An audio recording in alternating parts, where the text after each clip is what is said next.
Bienvenidos a El Dulce Veneno de la Novela Negra, este espacio radial donde semana a semana recorremos las mejores páginas de la literatura policial.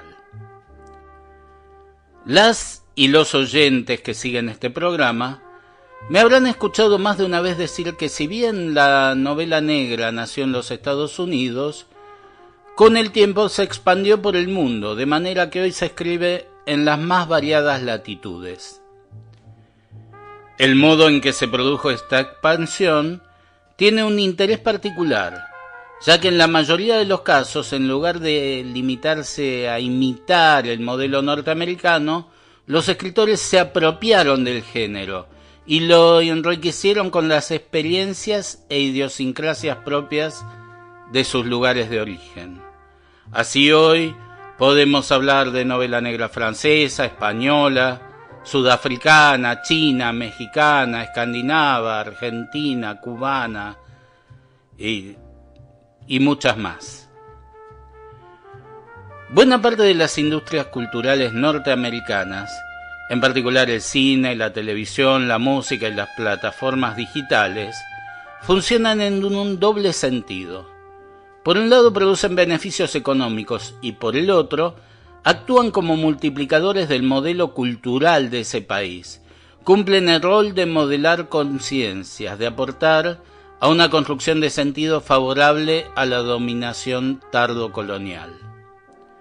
En general, me atrevería a afirmar que la aparición de lo que se podría llamar las novelas negras nacionales, entiéndanse las comillas, van en sentido contrario, reafirmando los propios valores identitarios, poniéndose en pie de igualdad frente al imperio. Creo que tuvieron mucha influencia en ese sentido las características de la obra literaria de muchos de los pioneros norteamericanos del género que cuestionaban fuertemente el modelo socioeconómico que reinaba en su país. Al recorrer la historia de la literatura policial argentina, la dicotomía entre repetir los modelos entonces europeos y encontrar una forma propia para la narrativa detectivesca estuvo presente desde el nacimiento mismo del género a fines del siglo XIX, cuando todavía no existía la novela negra, sino que se cultivaban los relatos de enigma o folletinescos. Esta opción está presente en Borges, tantas veces estigmatizado como ajeno a lo nacional. Los de esta América.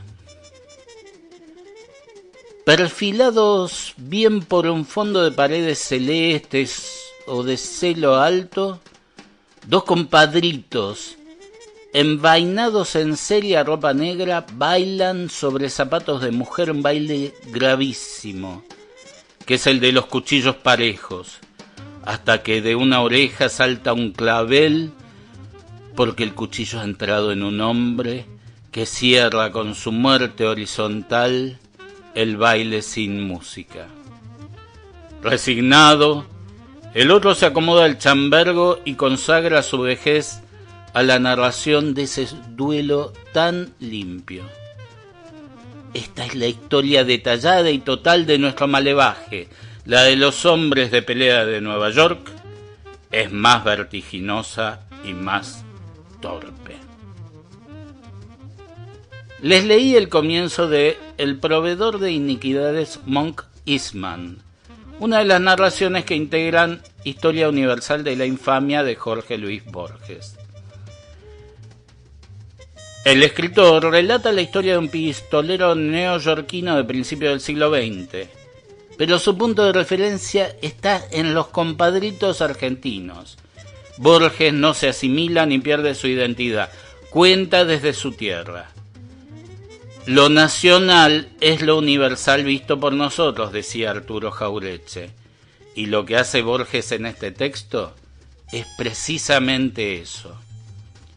Vale la pena destacar que la Historia Universal de la Infamia fue publicada entre 1933 y 1934 en el diario Crítica, y que en ese periodo Borges estaba en relación con Jauretche, e inclusive en 1934 escribió el prólogo de uno de sus libros, El paso de los libres. Pero esta concepción borgiana permanece en su obra y encuentra tal vez su expresión más acabada en el cuento El Aleph, publicado en 1949. Vi el Aleph desde todos los puntos. Vi en el Aleph la tierra, y en la tierra otra vez el Aleph, y en el Aleph la tierra. Vi mi cara y mis vísceras, vi tu cara, y sentí vértigo y lloré, porque mis ojos habían visto ese objeto secreto y conjetural cuyo nombre usurpan los hombres, pero que ningún hombre ha mirado. El inconcebible universo. El Aleph, el lugar desde donde se ve el universo entero, no está en Londres, ni en Escandinavia, ni en Alemania, ni en Nueva York, sino en el 19º escalón de una casona en la calle Garay, cerca de Plaza Constitución, en la ciudad de Buenos Aires. ¿Cabe alguna duda de que se trata del concepto jaurechiano de lo universal visto por nosotros? Bueno, esta introducción se alargó más de lo habitual, pero este tema me apasiona. Les comento que la reflexión me surgió luego de la lectura de los libros de los que les voy a hablar hoy, las novelas del escritor Javier Márquez Sánchez, Letal como un solo de Charlie Parker y Afilado como un blues a medianoche. Y dada la resonancia de los títulos, creo que es el momento de pedirle a Milton Cardoso que por favor ponga algo de jazz.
Lee Morgan, Gaza Strip. Lee Morgan en la trompeta, Clarence Sharp en saxo alto, Horace Silver en piano, Will Urquhart en contrabajo y Philly Joe Jones en la batería. Aquellas piernas no se merecían estar en un cementerio. Eran largas y bien torneadas, con las curvas justas para perderse en ellas sin llegar a marearse más allá de donde alcanzaba la vista. Eran unas piernas sugerentes, pero tan elegantes que no se permitían ser provocativas, tan apropiadas en aquel lugar como una furcia en una boda. Un auténtico desperdicio. La chica, en cualquier caso, no parecía tener mucha relación con la familia del difunto. Se limitaba a estar allí, junto a los asistentes al sepelio. No los acompañaba, más bien escrutaba unos y a otros sin disimular demasiado su actitud. No era difícil distinguir a los compañeros del fallecido de sus familiares. Estos eran pocos, vestidos de oscuro y guardaban un respetuoso silencio. Parecían fuera de lugar entre esos compañeros, los carcamales con camisas estampadas y colores indiscretos que llegaban casi siempre en grupo y no dejaban de cuchichear entre ellos, supongo que preguntándose cómo de nutrido sería el aperitivo posterior. No podían ocultar que eran veteranos del viejo Hollywood. Tal vez alguno había conocido al difunto, inclusive trabajó con él, aunque probablemente la mayoría había acudido al entierro tras ver el breve obituario en las páginas de Variety. Eran una fauna especial la de esa gente. Se resistían a admitir que los buenos tiempos eran ya los viejos tiempos y se esmeraban por encontrar en cualquier parte a compañeros de generación con los que evocar anécdotas que probablemente ninguno protagonizó en realidad. Pero así siempre fue Hollywood, carne de leyenda. No, aquella chica no tenía desde luego el aspecto de pertenecer al círculo habitual de Linwood G. Dunn. Como director de efectos visuales podría haber aportado su talento a obras como Citizen Kane, West Side Story o 2001 una odisea del espacio, según decía su necrológica. Pero no dejaba de ser un técnico desconocido para la mayoría. Un desconocido que había escogido el día menos propicio para comprar su billete sin retorno. No sé si tuvo mucha suerte en la vida, pero está claro que la muerte le jugó una mala pasada. Había fallecido de cáncer la mañana anterior, 15 de mayo de 1998, y no le quedó más remedio que aceptar su entierro ese día, justamente la jornada más llorada en el mundo del espectáculo de todo el siglo XX, porque aquel 16 de mayo falleció Frank Sinatra. Así comienza Letal como un solo de Charlie Parker de Javier Márquez Sánchez. El protagonista y narrador en primera persona, Eddie Bennett, es un veterano detective privado que en 1998 tiene más de 70 años y pese a la edad aún sigue trabajando. Pero la historia no transcurre en esa época. El libro está estructurado a la manera cinematográfica como un largo raconto. Solo el primer y el último capítulo se desarrollan a fines de los 90. El núcleo narrativo transcurre a mediados de la década del 50. Mi nombre es Eddie Bennett, aunque hay quien me conoce como Eddie el Figura, pecados de juventud. Antes de que el paso de los años me arrugase la piel y debilitara mis huesos, yo era un tipo alto y corpulento, aunque no como esos que tienen pinta de doblar barras de acero con las manos. Cuando me levantaba de la cama, si nadie me pedía que volviera, hacía algunas flexiones para desentumecer los huesos y ejercitar los músculos. Aunque no soy ningún estúpido. Sé que tener una mente ágil me ha salvado la vida en más ocasiones que mi puntería o la fuerza de mis puños. He hecho muchas cosas en la vida. Supongo que algunas mejores que otras, aunque me arrepiento de muy pocas. Un hombre hace lo que puede para sobrevivir, y creo que es la sociedad de cada época la que va perfilando la vileza de su tiempo. Lo que era inmoral en 1956 ya no lo es en 1998. También ocurre al revés, algunas veces. El protagonista, Eddie Bennett, fue sargento del ejército y estuvo en la Segunda Guerra Mundial. Allí trabó amistad con su capitán, Larry Marvin, que luego del conflicto bélico creó una empresa de seguridad privada que trabajaba para los grandes estudios cinematográficos de Hollywood. A los actores les encantaba meterse en problemas y más aún meterse en las camas ajenas.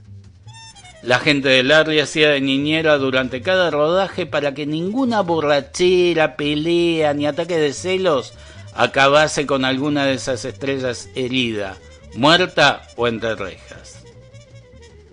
Bennett, que trabajaba en los casinos de Atlantic City vinculados a la mafia, se mudó a Los Ángeles y pasó a ser empleado de Larry. Tras un incidente con una actriz, su amigo decide trasladarlo para que sea su hombre de confianza en Las Vegas. ¿Por qué Las Vegas? Porque muchas de las estrellas de Hollywood presentaban sus espectáculos en las salas de los casinos de esa ciudad. La tarea de Eddie era solucionarles los problemas que se les presentaran sin que trascendieran a la policía o a la prensa. En Las Vegas, Bennett vivía en una lujosa suite del Hotel Casino Flamingo con todos los gastos pagos. Era amigo del actor y cantante Dean Martin y a través de él frecuentaba a Frank Sinatra y a otras figuras del espectáculo. Pero antes de continuar, le voy a pedir a Milton Cardoso otro tema musical.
Lee Morgan y Hank Mobley hacían That's All. Lee Morgan en la trompeta, Hank Mobley en saxo tenor, Hank Jones en piano, Doug Watkins en contrabajo y Art Taylor en la batería. El conflicto central de la trama comienza cuando Eddie debe viajar a St. George, una pequeña ciudad ubicada en medio del desierto a 190 kilómetros de Las Vegas, donde se está filmando una película que tiene como protagonista a John Wayne. Una joven actriz que tenía un pequeño papel aparece ahogada en un lago. La tarea de Eddie es firmar en nombre de la agencia de seguridad de Marvin un informe del forense que certifica que la muerte de la muchacha fue producto de un suicidio o de un accidente. Al observar el cadáver, Bennett observa indicios de que la joven pudo haber sido asesinada. Pese a que recibe presiones por parte de su empleador, el sheriff local y el forense, en un principio se niega a firmar. Finalmente lo hace, pero logra que su patrón lo autorice a investigar esa muerte. No les cuento más del argumento. Sí que esa investigación lo pone en la mira de enemigos peligrosos: la mafia, el millonario Howard Hughes y el ejército estadounidense. Lo interesante es que la película que se está rodando en la novela es The Conqueror, que se estrenó en la Argentina como El Conquistador, un mamarracho dirigido por Dick Powell, producido por la RKO, que en ese momento era propiedad de Howard Hughes, y que tenía en los roles principales a John Wayne y Susan Hayward. La crítica norteamericana la califica como una de las peores películas de la historia. Tal y como me había contado Larry Melvin, una gran producción sobre el conquistador mongol Gengis Khan, rodada en el desierto de Utah por un director tan anodino como Dick Powell y con John Wayne y el mexicano Pedro Armendáriz maquillados con los ojos rasgados. Pero Janet decía que lo mejor era que la actriz Susan Hayward, a pesar de interpretar a una asiática, no le aplicaban el mismo maquillaje. La explicación era que como ella interpretaba una tártara, no mongol, decidieron no caracterizarla a pesar de que a su familia sí la representaban con rasgos asiáticos. Supongo que nadie entre el público sabría la diferencia entre un tártaro, un mongol y un maldito vendedor de delicias de primavera de Chinatown. Pero para que dejasen a la protagonista sin esa caracterización para no alterar su belleza, parecía algo excesivo. Menciono especialmente la película porque la historia real de su rodaje tiene un peso importante en el argumento. La novela tiene un tono ligero. Es muy entretenida y se entremezclan en la trama personajes reales con los ficticios: Dean Martin, Frank Sinatra, John Wayne y Susan Hayward, entre otros. La trama es sólida, funciona muy bien el entrecruzamiento con hechos reales. Para dar una referencia, encuentro en el libro de Javier Márquez Sánchez un tono similar a las novelas de Stuart Kaminsky, que tienen como protagonista a Toby Peters. En una entrevista, el autor explicó que quería contar algo acerca del vínculo que durante décadas sostuvo el gobierno de Estados Unidos con la mafia. Me interesó mucho cómo el gobierno norteamericano consideraba a la amiga o enemiga según le interesaba, y es algo que ahí se ve muy claramente, dijo. Al inicio, ahí pone un epígrafe más que interesante. La mafia y la CIA somos las dos caras de una misma moneda. Estamos en el mismo bando. Trabajamos por las mismas cosas. Simplemente parecemos distintos. Nuestro gobierno nos necesita. Algún día seremos socios en todo. Momo Giancana, uno de los 12 capos de la Cosa Nostra hacia 1956.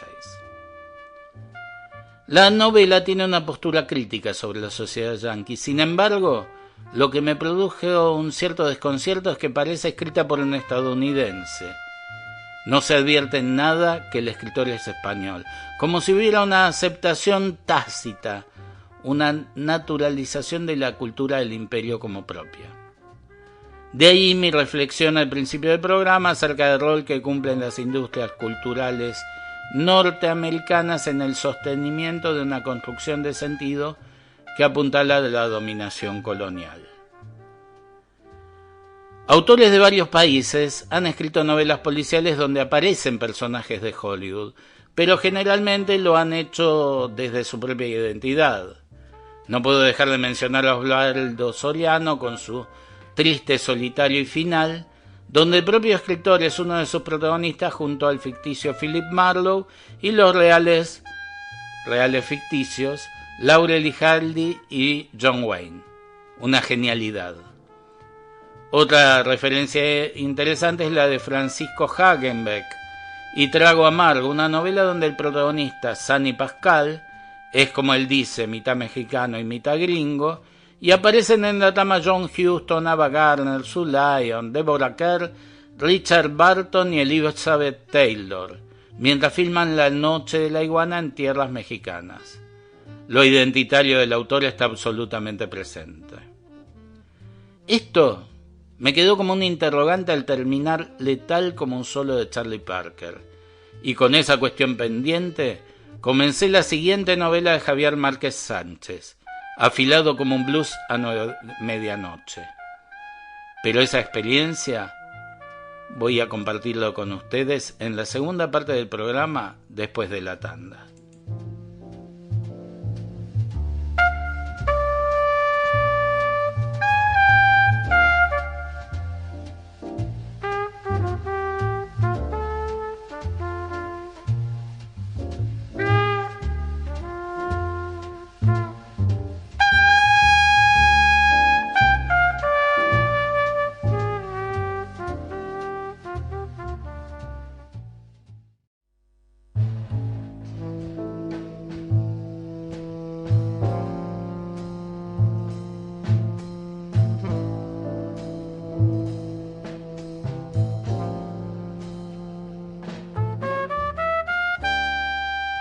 Continuamos con este capítulo 114 del Dulce Veneno de la Novela Negra, dedicado al escritor y periodista español Javier Márquez Sánchez.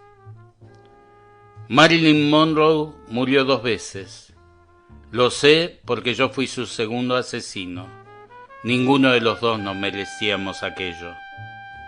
Matar a alguien nunca es agradable, casi nunca. Si se trata de alguien a quien tienes aprecio, la cuestión se vuelve aún más complicada. Pero, ¿qué podía hacer? Cuando te dedicas a resolver situaciones delicadas, eres consciente de que no van a reclamar tus servicios para que vayas a pintar la valla del jardín.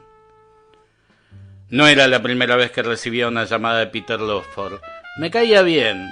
Se trataba de un actor bastante mediocre, que era consciente de que todo lo que había logrado en el mundo del espectáculo era gracias a su amistad con Frank Sinatra y a su matrimonio con Patricia Kennedy, la hermana del presidente. A cambio, se había convertido en el correveidile más conocido de las altas esferas. Estos son los primeros párrafos de Afilados como un blues a medianoche, la segunda novela de Márquez Sánchez, que tiene como protagonista a Eddie Bennett. Estamos en agosto de 1962 y Bennett recibe un sorpresivo llamado a la 1 de la mañana. Es Peter Lawford, el cuñado del presidente John Kennedy, que le pide que con urgencia se reúna con él en la casa de Marilyn Monroe. La actriz ha sido asesinada y se ha montado una escena de suicidio poco verosímil con una falsa carta de despedida con el objetivo de echarle la culpa de su muerte al presidente Kennedy. Bennett se debe ocupar de modificar la escena y eliminar la carta para que realmente parezca que la muerte de la actriz fue un suicidio y librar de culpa al mandatario. No es casualidad que la novela comience con esta escena, ya que se desarrolla desde el periodo en que John Fitzgerald Kennedy se postuló como presidente hasta su asesinato, y la trama tiene relación con algunas situaciones políticas de ese periodo. En el tercer capítulo, la novela da un salto atrás en el tiempo, a julio de 1960. La amistad que Bennett tenía con Dean Martin se ha extendido a Frank Sinatra, Sammy Davis Jr. y otros artistas. Yo seguía viviendo en Las Vegas, en mi suite de la primera planta de la elegante torre del Hotel Flamingo, aunque Frank Sinatra me había insistido en repetidas ocasiones para que me trasladase al Sands. Por aquel entonces, él y Dean Martin ya poseían acciones en el complejo, y el Sands se había convertido en el lugar de reunión habitual de lo que la prensa había bautizado como Rat Pack, la pandilla de cantantes y actores juerguistas encabezada por Sinatra, Martin y Sammy Davis Jr., a los que solían sumarse gente como Tony Curtis, Jules Briner, Shirley MacLaine, Jackie Gleason e inclusive nombres ajenos al mundo del espectáculo, como el entonces todavía senador por Massachusetts, John Fitzgerald Kennedy. Con tanta juerga y chicas alrededor de sus amigos, a Frank le gustaba tenerme cerca. Le había demostrado en un par de ocasiones que podía contar conmigo y quería que estuviera a su servicio exclusivo. Pero eso no era para mí.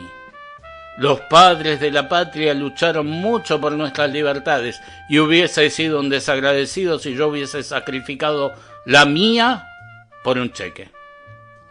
No obstante, cada vez que Frank llegaba a la ciudad, yo recibía una llamada de su amigo y asistente, Gilly Rizzo, para que me incorporara al grupo. Los integrantes de Rat Pack saben que si se meten en problemas que requieran soluciones discretas sin que intervenga la policía o trasciendan a los medios, pueden contar con Bennett. Sammy había llegado a Las Vegas aquella mañana procedente de Los Ángeles para ofrecer una semana de espectáculos en el Sands. Llegó al hotel, se registró, dejó las maletas y fue al Flamingo a buscarme. Le invité a tomar una copa, pero me dijo que prefería dar un paseo por la ciudad. Quería comentarme algo. Necesito protección, Eddie, me dijo. Bueno, no sé si realmente la necesito. Supongo que serán las barbabuconadas de siempre, pero May me mataría si me pasa algo. ¿Sería capaz de revivirme después de muerto solo para poder decirme te lo advertí? Sam dibujó una gran sonrisa que desapareció enseguida. Yo guardé silencio. Habíamos tomado el Strip en dirección norte hacia el centro de la ciudad, con la intención de dejar atrás la gran avenida de los casinos para internarnos en la parte antigua. Hacía calor, y no había una sola nube bajo el brillante suelo azul zafiro del desierto. Ya sabes que lo de las amenazas no es una novedad para mí, dijo Sammy, oculta su mirada tras las gafas de sol. Nunca fue fácil, y todo se agravó tras mi boda con May. Tendrías que ver el grado de ignorancia de esos bastardos. ¿Cuántas faltas de ortografía crees que se pueden cometer en una breve nota de desprecio? ¡Estúpidos! Sammy se había casado en noviembre de 1960 con una preciosidad sueca de nombre May Britt. Tenían previsto hacerlo meses antes, pero el gran Joe Kennedy pidió a Sinatra que intercediera para retrasar el enlace, para que el escándalo de aquella unión interracial de uno de los colaboradores más populares de la campaña presidencial de su hijo no afectase a las elecciones. Y si el padre del futuro presidente actuaba de aquel modo, no se puede esperar que otros elementos menos refinados tengan más consideración. May perdió su contrato cinematográfico tras la boda y Sammy se convirtió en el objetivo de todas las organizaciones racistas del país, aunque nunca hubo incidentes graves. El accionar racista recrudece ante la lucha por la extensión de los derechos civiles que se extendieron por todos los Estados Unidos. Aunque Sammy Davis minimiza el peligro que corre, Eddie intuye que la cosa va en serio. Los hechos ratifican su intuición cuando intentan asesinar al actor luego de uno de sus shows. Solo el accionar de Bennett logra impedirlo. Los agresores terminan muertos, pero su jefe logra escapar. A partir del atentado, la novela pierde su tono ligero. Se descubre que los tres agresores no tenían vínculos personales entre sí, pero que pertenecían a una organización racista. Herbert Reynolds, el amigo de Bennett, que es el inspector que investiga el atentado, se lo confirma. Pertenecían a la Sociedad para la Preservación de la Historia Blanca, explicó. El que agujereaste y el becerro volador. ¿Conoces esa sociedad?, pregunté. ¿Quién sabe?, respondió Reynolds tomando impulso para bajar las piernas. El sillón chirrió al girar. ¿Tienes una idea de cuántas organizaciones, sociedades y grupos de scouts están consagrados a tocar las narices a los tiznados? Comprendo. Pondré a mis chicos a investigar el asunto, aunque sería interesante saber si el que se te escapó también pertenece al grupo. Sería un buen principio, algo que relacionaría a los tres. Tenemos que encontrar al larguirucho, dije. Claro, respondió Reynolds. Siéntete libre de ir al Provo, al sur de Salt Lake City, donde seguro que estarán dispuestos a ayudar a un forastero que intenta detener a un paisano por meter en cintura a un negro cantarín. ¿Me anotarás al menos los nombres de los individuos?, pregunté mientras me levantaba. Herbert Reynolds dibujó una mueca antes de ponerse en pie. Tomó la carpeta y me la ofreció. «Quédate con esto, tenemos copia», dijo. «Me harás un favor si descubres algo». Ante el peligro de que atenten nuevamente contra Sammy Davis, Eddie comienza a investigar a la Sociedad para la Preservación de la Historia Blanca y trata de identificar al agresor que logró escapar, el jefe del grupo, del que conoce la fisonomía pero no sabe cómo se llama ni tiene ningún tipo de datos. Pero creo que este es un buen momento para escuchar algo de música. Por favor, Milton.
Lee Morgan de Herring. Lee Morgan en la trompeta, Clifford Jordan en el saxo tenor, Eddie Higgins en el piano, Art Davis en contrabajo, Art Blakey en batería. No les voy a contar más de la trama, pero a medida que la historia avanza, el protagonista se va dando cuenta de que no se trató de una agresión aislada. Las bandas racistas tienen el apoyo de sectores del poder económico y forman parte de un entramado que quiere derrocar o asesinar al presidente. La mafia, que por influencia de Sinatra respaldó la campaña presidencial de John Kennedy, está indignada, ya que su hermano, el senador Robert Kennedy, encabeza una cruzada contra el crimen organizado. Era un Pontiac Catalina negro de 1960 y tardó algunos segundos en pasar ante nuestro bungalow. Tal y como lo había descrito el yunque, lo ocupaban 4 hombres vestidos todos con trajes oscuros y gafas de sol. No fue difícil distinguir entre ellos al fiscal general de los Estados Unidos, Robert Kennedy. «Figlio di puttana», susurró Momo Giancana. Con el dedo a modo de cañón siguió al coche, presumo que apuntando al hombre mientras en su rostro se dibujaba una sonrisa de satisfacción. El Pontiac ya se perdía en el camino cuando el capo di tutti capi de Chicago susurró «¡Bang!». Pero no es solo la mafia. Son muchos los sectores del poder que se atienen jurada a los Kennedy. «Podríamos empezar por Allen Dulles», dijo Emily. «El sacrosanto jefe de la CIA desde 1953, al que Kennedy cesó nada más llegar al poder, o la resolución presidencial tras lo de Bahía de Cochinos, mediante la que obligaba a rendir cuentas a la agencia por todas sus operaciones encubiertas. Por no hablar de la forma en que Robert Kennedy puso firme a J. Edgar Hoover, algo que ni siquiera los anteriores presidentes se habían atrevido a hacer. Respecto a los militares, no es ningún secreto que creen que los Kennedy los están convirtiendo en un hazmerreír al no haberles permitido actuar en Cuba y obligarse ahora a retirarse de Vietnam. Cuando JFK llegó a la Casa Blanca, había 900 consejeros de la CIA en el sudeste asiático. Actualmente tenemos allí 16.000 hombres, siguiendo el acta de asistencia extranjera que el presidente firmó hace un año. Este verano, sin embargo, ha llevado a cabo los primeros movimientos para retirar de allí a todas las tropas antes de la Navidad de 1965. ¿Sabe lo que podría suponer que diesen fruto los esfuerzos de Kennedy para acabar con la Guerra Fría en su segundo mandato? ¿A qué iba a destinar la CIA los millones de dólares que recibe ahora? Después de la Segunda Guerra Mundial, la Guerra Fría ha sido el gran negocio del siglo para este país, incluida la mafia. No puede imaginarse cuántos encargos de la CIA han ejecutado gente como Marcello, Traficante o Giancana. Hay hombres que han trabajado tanto para la CIA como para la mafia y es difícil saber en qué saco meterlos.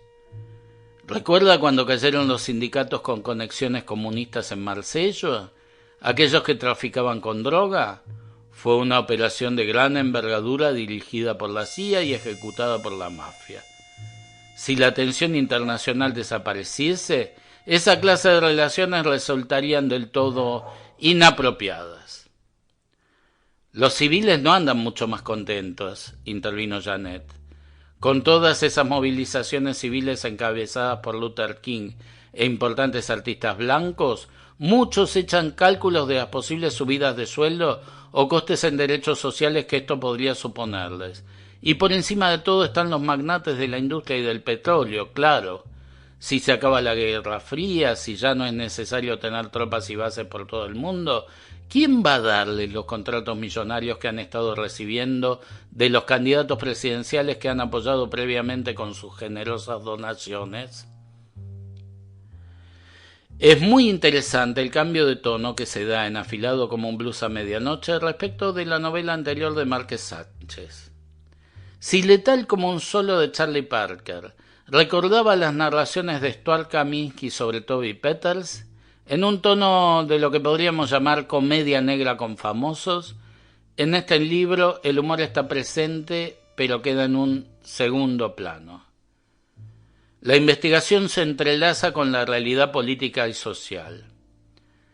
Es inevitable mencionar América de James Ellroy, la descomunal historia donde el autor de La Dalia Negra indaga en el mismo período y, aunque algunos de los personajes coinciden, la mirada de Márquez Sánchez difiere de la delirante paranoia del escritor norteamericano. En cuanto a lo que planteaba en la primera parte de la ausencia de la identidad nacional del autor en la narración, el escritor parece haber tomado cuenta del asunto y la incluye de una manera muy original, muy interesante, diría brillante, que no les voy a contar. Siempre es reconfortante ver que un escritor se supera. Si letal como un solo de Charlie Parker era un divertimento menor, Afilado como un blues a medianoche es una sólida novela negra. Lo que está claro en ambas es que la reconstrucción de época está muy bien documentada como fruto del oficio periodístico del autor. En particular, lo que se refiere a la amistad entre Dean Martin, Frank Sinatra y Sammy Davis y sus vínculos con otros integrantes del mundo del espectáculo, de la política y de la mafia, ya los había tratado en un libro anterior, Rat Pack viviendo a su manera, que era una crónica que se construía a partir del rodaje de la película Ocean's 11, llamada 11 a la medianoche en Argentina y La cuadrilla de los 11 en España. En una entrevista realizada por Benito Carrido, Márquez Sánchez habla de la presencia de personajes y hechos reales en sus ficciones. La realidad es demasiado interesante, demasiado literaria como para no aprovecharla. Me gusta mucho partir de hechos reales para crear ficciones. Aunque tanto en este caso como en el de la primera aparición de Eddie Bennett, hay mucha menos ficción en el libro de lo que podría parecer. Muchos de los personajes, de los hechos, de las situaciones ocurrieron de verdad, o al menos existen fuentes que así lo afirman. Utilizo la ficción como cemento para unir y dar cuerpo a esas piezas de realidad. Algunos datos biográficos. Javier Márquez Sánchez nació en Sevilla en 1978. Trabajó como periodista para distintos medios de su país, entre ellos Cambio 16, Esquire y Forbes. Además de Rat Pack viviendo a su manera, escribió varios libros periodísticos que tienen que ver con la vida y obra de músicos norteamericanos como Paul Simon, Art Garfunkel, Elvis Presley, Bruce Springsteen y Neil Young. En 2009 publicó su primera novela, La fiesta de Orfeo, que fusionaba el género policial y el terror. Letal como un solo de Charlie Parker ganó el premio Nobel Paul en 2012. Afiliado como un blues a medianoche, es del año 2013. En 2015 publicó otra novela, La balada de Sam. Además, es autor de una novela juvenil, Los rebeldes de Crow. Bueno, queridas y queridos oyentes, llegamos al final de este capítulo 114 del Dulce Veneno de la novela negra. Nos vamos con música. Lynn Morgan va a ser Expovident. Lynn Morgan en la trompeta, Clifford Jordan en el saxo tenor, Eddie Higgins en el piano, Art Davis en contrabajo y Art Blakey en batería. Nos encontramos en el próximo capítulo. Muchas gracias.